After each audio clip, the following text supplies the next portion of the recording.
আসসালামু আলাইকুম। সবাই কেমন আছেন? আশা করি সবাই ভালো আছেন। আজ আপনাদের জন্য নিয়ে এসেছি গল্পের অন্তিম পর্ব। আশা করি গল্পটি আপনাদের ভালো লাগবে। তাহলে চলুন শুরু করা যাক। হঠাৎ আমার কিছু একটা মনে আসতেই আমি এক ঝটকায় নিজেকে ছাড়িয়ে নিয়ে উনাকে এক ধাক্কা দিলাম। ফাহিম টাল সামালতে না পেরে ছিটকিয়ে খাটের এক কোণে গিয়ে পড়ে। আমি বললাম, আপনি হয়তো ভুলে যাচ্ছেন আপনার দেওয়া শর্তের কথা। কিন্তু আমি ভুলে যাইনি সেদিনের কথা। আর প্রতিনিয়ত সেটাই আমাকে মনে করিয়ে এসেছেন। তাহলে ভুলে কি করে বলুন তো? আচ্ছা, একটা কথা বলুন তো, কোন অধিকারে আপনি আমাকে জড়িয়ে ধরেছেন? ভুলে যাবেন না, আমি আপনাকে এখনো স্বামীর অধিকার দেইনি। এমনকি আপনিও আমাকে স্ত্রীর অধিকার দেননি। তাই আমি মনে করি আমাদের মধ্যে দূরত্ব বজায় রাখাই ভালো। আমার কথাগুলো শুনতে শুনতে ফাহিম সোজা হয়ে বসে আমার দিকে তীক্ষ্ণ দৃষ্টি নিয়ে তাকিয়ে আছে। আমি কথা বলা শেষ করার সাথে সাথে সে আমাকে ধাক্কা দিয়ে বিছানায় ফেলে দেয়। তারপর আমার উপর ঝুঁকে রাগে গজগজ করতে করতে বলে, এই মেয়ে, এই কিসের এত দেমাগ তোমার? নিজেকে কি মনে করো? হ্যাঁ, ভুলে যেও না আমি তোমার স্বামী। আমি তোমার সাথে যখন যা মন চায় তাই করতে পারি। তার জন্য তোমার অনুমতিরও প্রয়োজন নেই আমার, সেটা নিশ্চয়ই তুমি জানো। তবে আমি কি চাই তুমি সেটা বোঝার চেষ্টাই করনি কখনো। আর বাকি রইল অধিকারের কথা। কেউ কাউকে অধিকার দিতে না চাইলে সেটা আদায় করে নিতে হয়।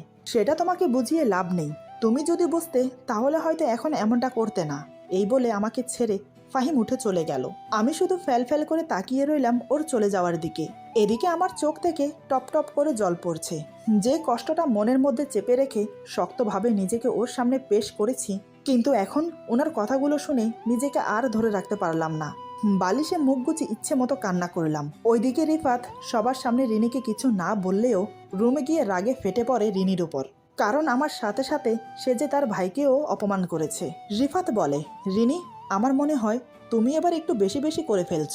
কি দরকার ছিল সবার সামনে বড় ভাবিকে এভাবে অপমান করার? শুধু তাই নয়, সাথে আমার ভাইকেও তুমি অপমান করেছ, তাও আবার ভাইয়ের সামনে। ভাইয়ের নামে এতগুলো কথা বলার কি দরকার ছিল? এই বাসায় এসেছো পর্যন্ত আমি দেখছি প্রতি পদে পদে তুমি ভাবিকে ছোট করছো। কেন এমন করছো তুমি বলতে পারো আমাকে? আমি এতদিন চুপ করে থাকলেও আজ আমি তোমার বিপক্ষে। কেন জানো? কারণ আজ তুমি সীমা লঙ্ঘন করে ফেলেছ। ভাবি যদি তোমাকে ছোট বোন হিসাবে মেনে নিতে পারে, তাহলে তুমি কেন সবকিছু মেনে নিতে পারছো না? আচ্ছা, আমাকে একটা কথা বলো তো, বিবাহিত পুরুষ দ্বিতীয়বার বিয়ে করা কি পাপ? আমি মানছি যে ঈশা ভাবি মারা যাওয়ার 7 দিনের মাথায় ভাইয়া বিয়ে করেছে, কিন্তু কেন করেছে সেটা তুমি খুব ভালো করেই জানো। তার ছোট ছোট ফুটফুটে দুটো বাচ্চার জন্য। যদি উনি বিয়ে না করতেন তাহলে এই বাচ্চা দুটোকে কে সামালতো বলতে পারো তুমি? আর ইভা ভাবি, তাকে কেউ জোর করে এই বিয়েতে রাজি করায়নি।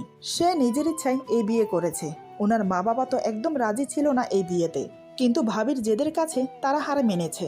আর কাকে তুমি গরিব ঘরের মেয়ে বলে অপমান করছো? তুমি জানো ভাবি কোন ঘরের মেয়ে? বিখ্যাত বিজনেসম্যান মোহাম্মদ ওসমান হাসানের একমাত্র মেয়ে, যাকে তুমি বারবার গরিব বলে অপমান করছো।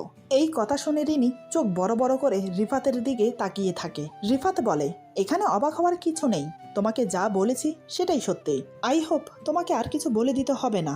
এই বলে রিফাত বাহিরে চলে গেল। কিন্তু রিনি কোনো কথাই বলল না, চুপচাপ বসে রইল একই জায়গায়। সে যে অন্যায় করেছে এটা সে খুব ভালো করেই বুঝতে পারছে।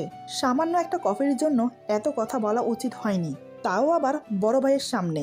নিজের ভুল বুঝতে পেরে নিজের কাছে নিজেই ছোট হয়ে গেল রিনি। এত অপমান হওয়ার পর মন মানসিকতা কিছুই ঠিক ছিল না আমার। এত অপমান আর সহ করতে পারছি না। ফাহিমের সাথেও আজ দু কথা হয়ে গেল আমার। রাতে সবাই একসাথে খেতে বসেছে, কিন্তু আমি যাইনি খেতে। এমনিতেও খেতে ইচ্ছে করছিল না, তাই বাচ্চাদের নিয়ে শুয়ে পড়েছি। খাবার টেবিলে আমাকে না দেখে মা বলে, কিরে ফাহিম, বড় বউ আসছে না কেন?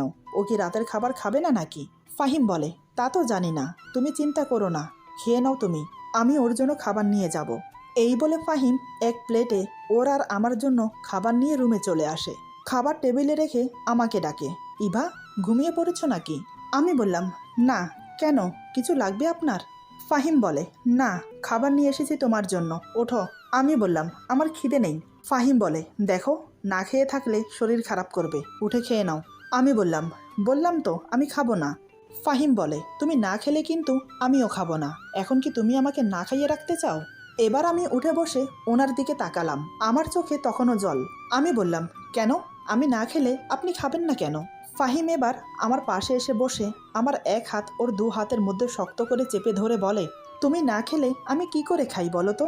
আমি জানি তুমি আমার উপর রেগে আছো। একে তো সন্ধ্যার সময় রিনি তোমাকে সবার সামনে অপমান করলো, তার উপর আমিও তোমার সাথে রাগারাগি করলাম, তাই মন খারাপ করে আছো তাই না? আমি কিছু না বলে চোখের পানি মুছে নিচের দিকে তাকিয়ে আছি। ফাহিম বলে, সরি, আর কখনো তোমাকে বকা দেব না, এসো খেয়ে নাও। আমি তখনও চুপ করে আছি। ফাহিম বলে, তোমার খেতে হবে না, আমি তোমাকে খাইয়ে দিচ্ছি। এই বলে খাবারের প্লেট নিয়ে আমার সামনে বসে আমাকে খাইয়ে দিতে লাগলো। আমিও চুপচাপ খেতে লাগলাম। আমাকে খাওয়ানোর সাথে সাথে সেও খাচ্ছে। ফাহিম বলে, আমরা খাওয়া শেষ করে ছাদে যাব, কি যাবে আমার সাথে? আমি উপর নিচ মাথা নাড়িয়ে সম্মতি জানালাম। আমাদের দুজনের খাওয়া শেষ হলে ফাহিম প্লেট নিচে রেখে এসে বলে, তুমি কফি বানিয়ে নিয়ে এসো, ততক্ষণে আমি মেয়েদেরকে মায়ের কাছে দিয়ে আসি। আমি বললাম, কেন?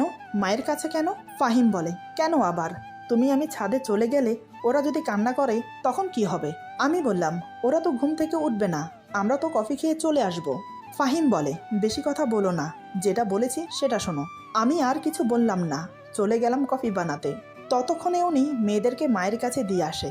তারপর আমরা দুজন ছাদে গেলাম। আজও ঠিক আগের মতো দুজন পাশাপাশি দাঁড়িয়ে কফি খাচ্ছি।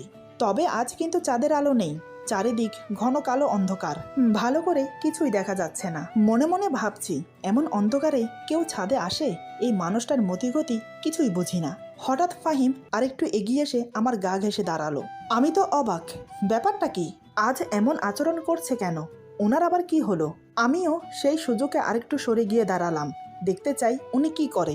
কিন্তু আমাকে অবাক করে দিয়ে আবার আমার গা ঘেঁষে দাঁড়িয়ে আমার কাঁধে হাত রাখে। আমি অবাক চোখে একবার ওনার মুখের দিকে, আবার আমার কাঁধে রাখা হাতের দিকে তাকিয়ে মাথা নিচু করে নিলাম। আসলে উনি কি করতে চাইছে আমি কিছুই বুঝতে পারছি না। আমি আবার নিজেকে ছাড়িয়ে আরেকটু দূরে গিয়ে দাঁড়ালাম। আমি এমন করাতে ফাহিম খুব রেগে গেল। এবার সে হঠাৎ আমার হাত ধরে হ্যাঁচকা টান দিয়ে ওর বুকে এনে ফেলে। আমিও কিছু বুঝে ওঠার আগেই ওর বুকে এসে পড়ি।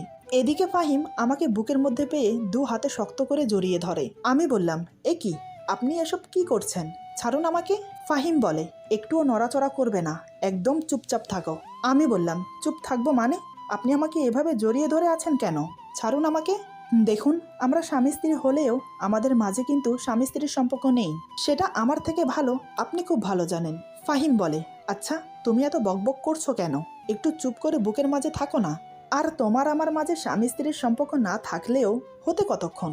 আমি বললাম, মানে কি বলতে চাইছেন একটু ক্লিয়ার করে বলুন তো। ফাহিম বলে, কেন তুমি কি কিছুই বুঝতে পারছো না আমি কি চাই? আমি বললাম, কি আজব প্রশ্ন করছেন আপনি? আপনি আমাকে না বললে আমি কি করে বুঝবো আপনি কি চান? ফাহিম বলে, এখন আপাতত চাই তুমি চুপচাপ আমার বুকে থাকো, একদম কোনো কথা বলবে না। আমি বললাম, কিন্তু। ফাহিম আমাকে আরো শক্ত করে জড়িয়ে ধরে বলে, চুপ, একদম চুপ, কোনো কিন্তু নয়। এই বলে আমাকে জড়িয়ে ধরে দাঁড়িয়ে রইল। কিন্তু আমি তাকে জড়িয়ে ধরিনি, আমি ওর বুকের টি শার্ট খামচে ধরে দাঁড়িয়ে আছি। এভাবে প্রায় অনেকক্ষণ কেটে গেল। ধীরে ধীরে আমিও নিজের অজান্তেই ওকে জড়িয়ে ধরলাম। ফাহিম খুব শান্ত সুরে বলে, গুড গার্ল। এভাবে আরো 10-15 মিনিট কেটে গেল। আমরা একে অপরকে জড়িয়ে ধরে দাঁড়িয়ে আছি। নীরবতা ভেঙে ফাহিম বলে, এই তোমাকে বলছি, শুনছো? আমি বললাম, শুনছি, বলুন। ফাহিম বলে, একটা অনুরোধ করব, রাখবে? আমি বললাম, উফ, এত হেয়ালি না করে সোজাভাবে বলুন তো কি বলবেন। ফাহিম বলে, কালকে তুমি আমার সাথে শপিংয়ে যাবে? আমি বললাম, কেন? ফাহিম বলে, কেন আবার, তোমাকে শপিং করে দেব। আমি বললাম, তার কোনো প্রয়োজন নেই। ফাহিম বলে, প্রয়োজন আছে, কারণ আমি চাই না আমার জন্য তোমাকে আরও 5টা মানুষ অপমান করার সুযোগ পাক। আমি জানি বিয়ের প্রথম দিন থেকে তোমার সাথে আমি অন্যায় করে এসেছি। আমাদের বিয়েটা যে পরিস্থিতিতে হোক না কেন সেটাকে এখন থেকে সম্মান দিতে চাই। আসলে ঈশাকে আমি এতটাই ভালোবেসেছি যে কখনো ওর জায়গা কাউকে দিতে পারবো না ভেবেছিলাম, তাই তোমার সাথে খুব খারাপ ব্যবহার করেছি। কিন্তু এখন বুঝতে পারছি তুমি ঈশা থেকে কোনো অংশে কম না, তার স্থান আমি তোমাকে দিতে চাই। ইভা, সবকিছু ভুলে আমাকে আপন করে নিতে পারবে না? আমার যে এখন তোমাকে খুব প্রয়োজন। আমি কিছু না বলে ওনাকে আরো শক্ত করে জড়িয়ে ধরলাম। ওনার চাওয়াকে কোনোভাবেই আমি প্রত্যাখ্যান করতে পারবো না। আমিও যে ওনাকে ভালোবাসতে শুরু করেছি। ফাহিম আমার মাথায় হাত রেখে বলে, নতুন করে সংসার শুরু করতে চাই, তুমি চাও তো আমার সাথে থাকতে? আমি বললাম, খুব চাই। আমার কথা শোনা মাত্রই ফাহিম আমাকে কোলে তুলে নেয়। আমি বললাম, আরে আরে, কেউ দেখে ফেলবে তো যে আপনি আমাকে কোলে তুলেছেন, আমাকে এক্ষুনি নিচে নামিয়ে দেন। ফাহিম আমাকে আরো শক্ত করে বুকের সাথে চেপে ধরে বলে, বউয়ের সাথে কি একটু প্রেমও করতে পারবো না কেউ দেখার ভয়ে? আমি বললাম, না, অত প্রেম করতে হবে না, আমাকে নামিয়ে দেন। ফাহিম বলে, আরে বুঝতে পারছো না কেন, প্রেম না করলে সংসার করার মজা থাকে না যে। আমি বললাম, আজকে হঠাৎ এত রোমান্টিক মোড, কি ব্যাপার বলুন তো? ফাহিম বলে, অনেক তো তোমাকে অবহেলা করলাম, কিন্তু আমি যে আমার প্রতিজ্ঞার কাছে হেরে গেলাম। আর কত বলো তো? এতদিনের সব কষ্ট ভুলিয়ে দিতে চাই তোমার। আমি বললাম, সত্যি কি তুমি পারবে অতীতে সব ভুলে গিয়ে আমাকে ভালোবাসতে, আমাকে স্ত্রীর মর্যাদা দিতে? ফাহিম বলে, পারবো। কিন্তু তুমি কি বললে আবার বলো তো? আমি বললাম, আমি আবার কি বলেছি? ফাহিম বলে, ওই যে আমাকে তুমি করে বললে, সেটা আবার বলো। আমি বললাম, না, আপনি করে বলাই ভালো হবে। ফাহিম বলে, তাই বুঝি? আপনি করে বললে ভালো হবে বলছো? তাহলে তো আমারও এখন ইচ্ছে করছে তোমাকে থপাস করে নিচে ফেলে দিতে, আমার ভালো লাগার জন্য। আমি বললাম, নিচে ফেলে দিলে আমার কোমরের হাড্ডি একটাও থাকবে না, তখন কি হবে? ফাহিম বলে, কি আর হবে, তোমার সেবা করব, আর যখন আপনি করে বলবে তখন আবার কোলে তোলে ফেলে দেব। আমি বললাম, খুব বাজে আপনি। ফাহিম বলে, খুব বেশি বাজে তাই না? আবার বলছো আপনি করে, এখন তুমি থাকো কোমর ভেঙে। আমি বললাম, এই না না, আমাকে ফেলে দেবেন না, তুমি করেই বলবো। ফাহিম বলে, তাহলে বলো। আমি বললাম, এই শোনো, একটা কথা ছিল। ফাহিম বলে, এই তো এবার হয়েছে, বলো, তোমার হাজারটা কথা শুনতে রাজি আছি। আমি বললাম, আগে আমাকে কোল থেকে নিচে তো নামাও, তারপর বলছি। ফাহিম বলে, না না, কোল থেকে নিচে নামানো যাবে না, যা বলার আমার কোলে থেকেই বলো। আমি বললাম, রিফাত বিয়ে করেছে, সেটা আমাদের আত্মীয় স্বজন কেউ জানে না, আর রিনির পরিবারের সাথে আমাদের পরিচয়ও নেই।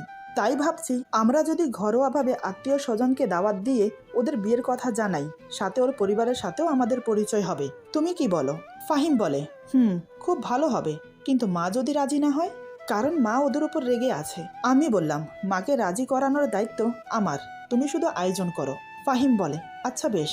আমি বললাম, কালকে শপিংয়ে যাব, আর আত্মীয় স্বজন কয়েকজনকে দাওয়াত দিতে হবে।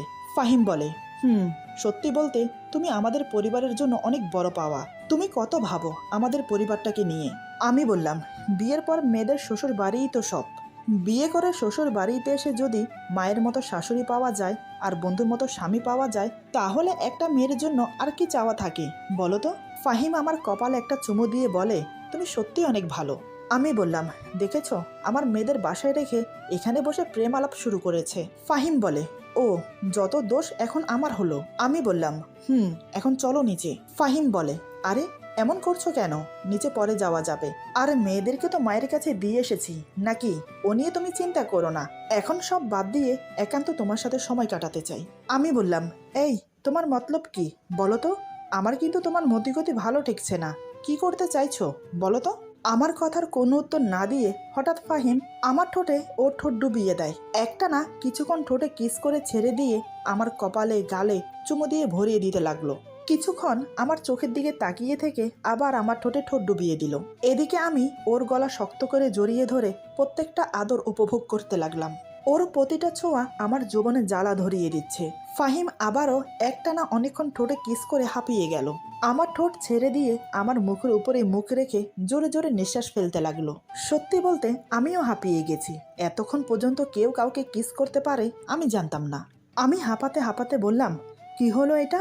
এমন খোলা আকাশের নিচে কেউ এমন করে? তোমার তো দেখছি একটুও লজ্জা নেই। ফাহিম বলে, এখানে লজ্জার কি আছে? আমি কি পরনারীকে আদর করছি নাকি?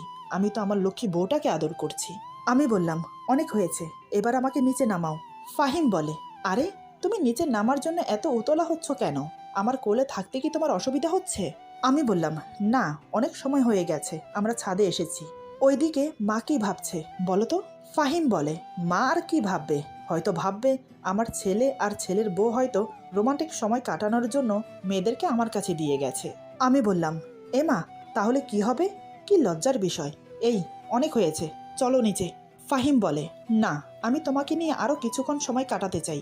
আমি বললাম, কে বারণ করেছে শুনি? যেভাবে বলছো মনে হচ্ছে আমি কোথাও চলে যাচ্ছি। সারা রাত তো পড়ে আছে নাকি? রুমে গিয়ে তখন না হয় যা করার করো। ফাহিম বলে, সত্যি বলছো? আজ তুমি কিন্তু আমার পাশে ঘুমোবে। আমি বললাম, দেখা যাবে, এখন চলো নিচে। ফাহিম বলে, ঠিক আছে চলো। আমি বললাম, আরে যাব কিভাবে, তুমি তো আমাকে নিচেই নামাচ্ছ না। ফাহিম বলে, নামতে হবে না, আমি নিয়ে যাব কোলে করে। আমি বললাম, না না, এখানে নামিয়ে দাও। কে শুনে কার কথা? ফাহিম আমাকে কোলে করে নিয়ে গেল নিচে। ভাগ্যিস তখন সবাই যে যার রুমে ছিল, তাই কেউ দেখেনি। আমি আর ফাহিম মায়ের রুমে গিয়ে দেখি মেয়েরা ঘুমিয়ে গেছে। আমরা মেয়েদেরকে কোলে নিয়ে রুমে নিয়ে গিয়ে শুইয়ে দিলাম। আমি মেয়েদেরকে মাঝখানে শুইয়ে দিয়ে অন্য পাশে শুয়ে পড়লাম। এটা দেখে ফাহিম বলে, এই ভা, ওখানে শুয়ে পড়লে কেন? আমি বললাম, বারে, আমি তো এখানেই ঘুমাই নাকি?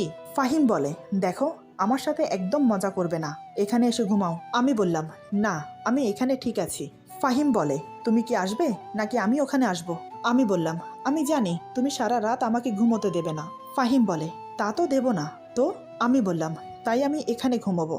ফাহিম বলে, দাঁড়াও, ওখানে ঘুমানো বের করছি তোমার। এই বলে উঠে এসে আমার উপর ঝাঁপিয়ে পড়ে। আমি বললাম, এই কি করছো? মেয়েরা তো উঠে যাবে। ফাহিম বলে, মেয়েরা উঠে গেলে তোমার দোষ, এতবার করে বললাম এখানে আসো, কিন্তু না, উনি আসবে না। যদি আমার কথা মতো চলে আসতে তাহলে একটু দয়া করতাম, ঘন্টা দুয়েক আদর করে ছেড়ে দিতাম। এখন যখন আমাকে উঠিয়েছ তাহলে আর ছাড়ছি না। ফাহিমের কথা শুনে আমি শুকনো ঢোক গিলে বললাম, মানে? ফাহিম বলে, মানে আর কি, আজ রাত তোমার আমার, এই রাত তুমি স্মরণীয় করে রাখবে। আজ তোমাকে আমি এতটা ভালোবাসা দেব, এত এত আদর করব, যা কল্পনাও করতে পারবে না। এতক্ষণ ফাহিম আমার উপর শুয়ে শুয়ে কথাগুলো বলছে, আজ ও আমাকে ছাড়বে না, এটা আমি খুব ভালো করেই বুঝতে পারলাম।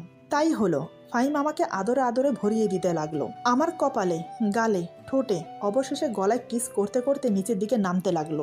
আমি ওর মাথার চুল খামচে ধরে চোখ বন্ধ করে ওর প্রত্যেকটা ছোঁয়া অনুভব করতে লাগলাম। ফাহিম ধীরে ধীরে আমার বুক থেকে ওড়না সরিয়ে দিল, তারপর এক এক করে পরনের কাপড় খুলতে লাগলো।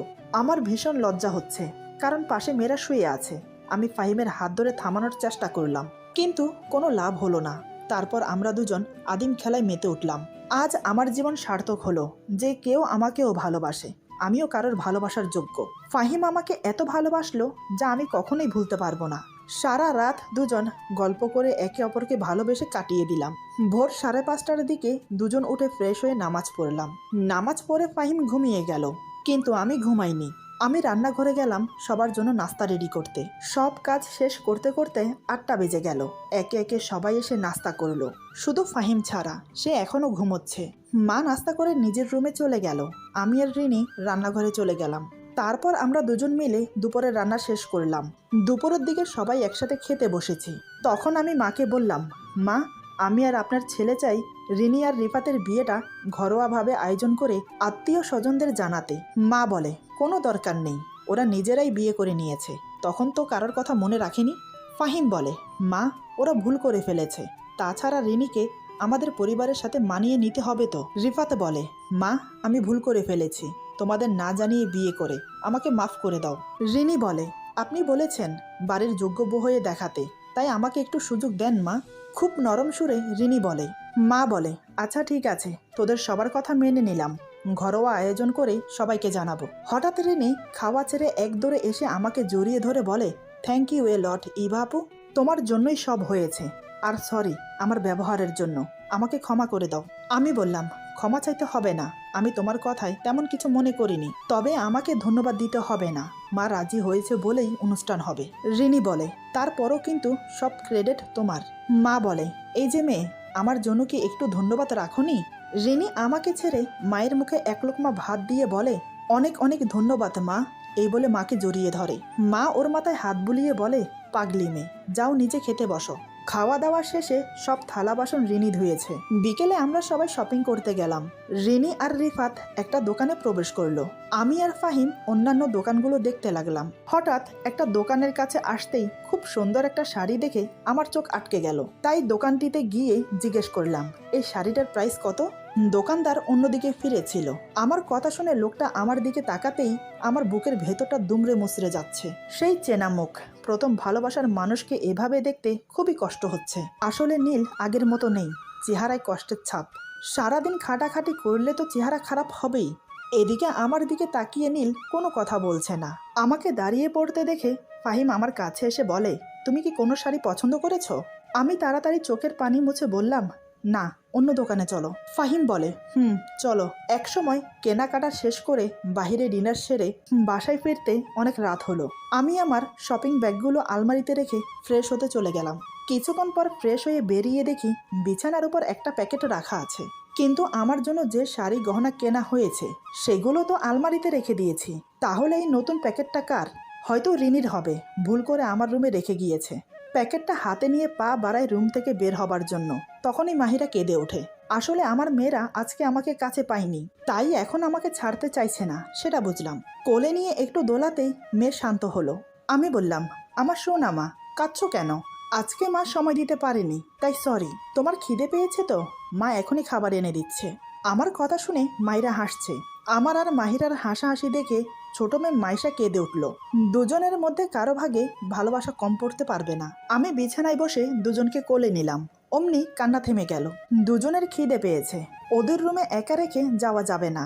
ফাহিম ওয়াশরুমে আছে, তাই ওদেরকে মায়ের কাছে রেখে দুধ গরম করে ওদেরকে খাইয়ে রুমে আসতেই ফাহিম বলে, আজকাল আমাকে কি ভুলে যাও? সেই কখন থেকে অপেক্ষা করে আছি তোমার জন্য। আমি বললাম, বারে ভুলে যাব কেন? আমার কাজ থাকে, সেগুলো সেরে তো আসবো। ফাহিম বলে, এত কি কাজ করো হ্যাঁ? আমি বললাম, সংসারকে ভালোবাসলে কাজের অভাব থাকে না, বুঝেছো? ফাহিম বলে, বুঝলাম, খুব সংসারী হয়েছ।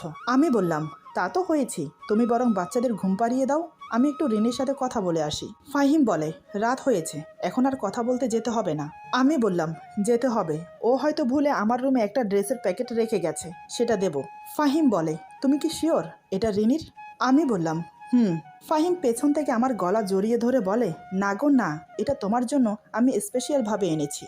ফাহিমের কথা শুনে প্যাকেটটা খুলে দেখি দোকানের সেই শাড়িটা, যেটা দেখে আমার খুব পছন্দ হয়েছিল, কিন্তু সেখানে নীল ছিল, তাই পছন্দ ত্যাগ করে চলে এসেছিলাম। তবে ফাহিম কি করে বুঝলো এই শাড়িটা আমার পছন্দ হয়েছিল? আমি বললাম, তুমি কি করে জানলে আমার এই শাড়িটা পছন্দ হয়েছিল? তোমাকে তো আমি বলিনি। ফাহিম বলে, তোমাকে দেখেই আমি বুঝেছিলাম তোমার কোনো কিছু পছন্দ হয়েছে, কিন্তু তুমি নীলকে দেখে পুরনো স্মৃতি মনে পড়তেই ওখান থেকে চলে আসো। তাই আমি শপিং শেষে তোমাদের বলি আমার একটা কাজ আছে, আর সেই কাজ হলো এটা। দোকানে গিয়ে নীলের সাথে কথা বললাম, তারপর জানতে পারি তুমি এই শাড়িটার প্রাইস জিজ্ঞেস করেছিলে। এরপর বুঝতে বাকি ছিল না যে এটা তোমার পছন্দ হয়েছে। আমি বললাম, তুমি সত্যি খুব ভালো। ফাহিম বলে, জানি, তোমার নতুন করে আর বলতে হবে না। আমি বললাম, ইস, কে বলেছে তুমি খুব পচা? ফাহিম হো হো করে হেসে বলে, আচ্ছা বেশ, আমি পচা, আর তুমি তো ভালো, তাহলে এই শাড়িটা বাসায় যেদিন মেহমান আসবে সেদিন পরবে। আমি বললাম, পরবো। দেখতে দেখতে 1 সপ্তাহ হয়ে গেল। এই 1 সপ্তাহে রিনির অনেক পরিবর্তন হয়েছে। আগের মতো অহংকার নিয়ে থাকে না, সবার সাথে মিলেমিশে থাকে। বাড়ির সমস্ত কাজে আমাকে সাহায্য করে। মায়ের বুদ্ধি আছে বটে, সম্পত্তির লোভ দেখিয়ে মেয়েটাকে পরিবর্তন করে দিল। আমার খুব ভালো লাগে সারাদিন সবার সাথে হাসি খুশিতে মেতে থাকতে। জীবন একটা ভালো সিদ্ধান্ত নিয়েছিলাম, সেটা হলো ফাহিমকে বিয়ে করা। তাই এত ভালো পরিবার পেয়েছি। আজ বাসায় আত্মীয় স্বজনেরা এসেছে। আমি রিনিকে সাজিয়ে দিয়েছি, আর রিনি আমাকে সাজিয়ে দিয়েছে। আমার পুচকি সোনা মেয়েদের সুন্দর জামা পরিয়েছি, দেখতে একদম পরীর মতো লাগছে। ফাহিমের সাথে বিয়ের পর থেকে আমার সাথে ফাহিমের কোনো ছবি ছিল না, কিন্তু আজকে অনেক ছবি তুলেছি। আজকে আমার খুব বেশি খুশির দিন। সারা জীবন এভাবে থাকতে চাই। পার্টি শেষ হবার পর সবাই চলে গেল। আমি রুমে আসতেই ফাহিম বলে, এই ইভা, শুনছো? আমি বললাম, হ্যাঁ বলো। ফাহিম বলে, তোমাকে খুব সুন্দর লাগছে। আমি বললাম, তোমাকেও, মনে হচ্ছিল নতুন বর।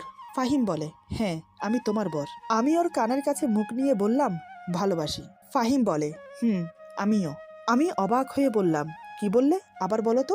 ফাহিম বলে, ভালোবাসি, ভালোবাসি, ভালোবাসি, আমি তোমাকে বড্ড বেশি ভালোবাসি। এই বলে ফাহিম আমাকে বুকে জড়িয়ে নিল। শুরু হলো আমাদের পথ চলা। রাগ, অভিমান, ঝগড়া নিয়ে চলছে আমাদের সংসার। অনেকটা সময় চলে গেল। আমাদের পরিবারে নতুন সদস্য এসেছে, রিনির ছেলে। তবে আরো একজন সদস্য আসবে, খবরটা এখনো কাউকে দেইনি। আজ আমাদের বিবাহ বার্ষিকী, 7 বছর পূর্ণ হলো। আর আজকেই সুখবরটা জেনেছি। কিন্তু মনে হচ্ছে এই তো কিছুদিন আগেও মাহিরা মাইশাকে কোলে নিয়েছি। সারাক্ষণ আমার সাথে লেগে থাকে, মাকে ছাড়া এক মুহূর্ত থাকতে পারে না। রাতে নতুন একটা শাড়ি পরে হালকা সেজে তৈরি হয়ে ফাহিমের সামনে দাঁড়াতেই আমার শাড়ির আঁচলটা মাথার উপর দিয়ে বলে, এবার ঠিক আছে, একদম বউ বউ লাগছে। আমি বললাম, এই একটা সুখবর আছে। ফাহিম বলে, বলো। আমি লজ্জায়